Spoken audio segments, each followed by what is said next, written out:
আসসালামু আলাইকুম। NF technology বিডির পক্ষ থেকে সবাইকে স্বাগতম। দেখতে পাচ্ছেন একটি লেনোভো ল্যাপটপ নিয়ে আসছি।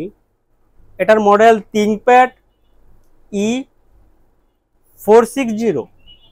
এটা 6 জেনারেশন ল্যাপটপ। এটাতে আছে i3 6 gen processor, 240 GB SSD, 8 GB RAM. এটা ডিসপ্লে সাইজ 14 ইঞ্চি আলট্রা। এটা ব্যাটারি ব্যাকআপ পাবেন 2 ঘন্টা 30 মিনিটের মতো। এই ল্যাপটপ দিয়ে আপনি অফিস প্রোগ্রামের কাজগুলো করতে পারবেন, গ্রাফিক্স ডিজাইন করা যাবে, ফ্রিল্যান্সিং করা যাবে। এছাড়া আপনি আমাদের কাছে কম্পিউটার, ল্যাপটপ, মনিটর, কালার এবং লেজার প্রিন্টার পাবেন। কারো লাগলে স্ক্রিনে দেখানো নম্বরে যোগাযোগ করবেন। আমরা ঢাকার বাইরে কুরিয়ার করে থাকি, কুরিয়ার চার্জ প্রযোজ্য। এছাড়া আপনি সরাসরি আমাদের শপে এসে দেখে চেক করে নিতে পারবেন। এটা আপনাদের কাছ থেকে দেখাই। এটা হচ্ছে সামনের সাইড,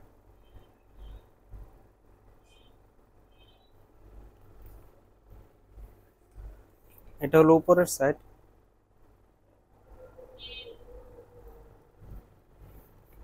এটা নিচের সাইড।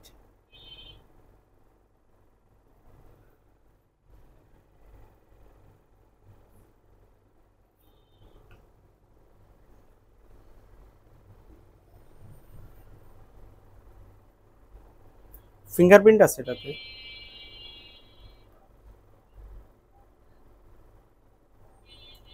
এটা প্রাইস পড়বে 10,000 টাকা। কন্ডিশন ফ্রেশ আছে এটার। এমন আরো ভিডিও পেতে আমাদের ইউটিউব চ্যানেলটি সাবস্ক্রাইব করে রাখতে পারেন, আমাদের ফেসবুক পেজটি ফলো দিয়ে রাখতে পারেন। এছাড়া লগ ইন করতে পারেন আমাদের ওয়েবসাইট এনএফ টেকনোলজি বিডিতে। এতক্ষণ সাথে থাকার জন্য ধন্যবাদ।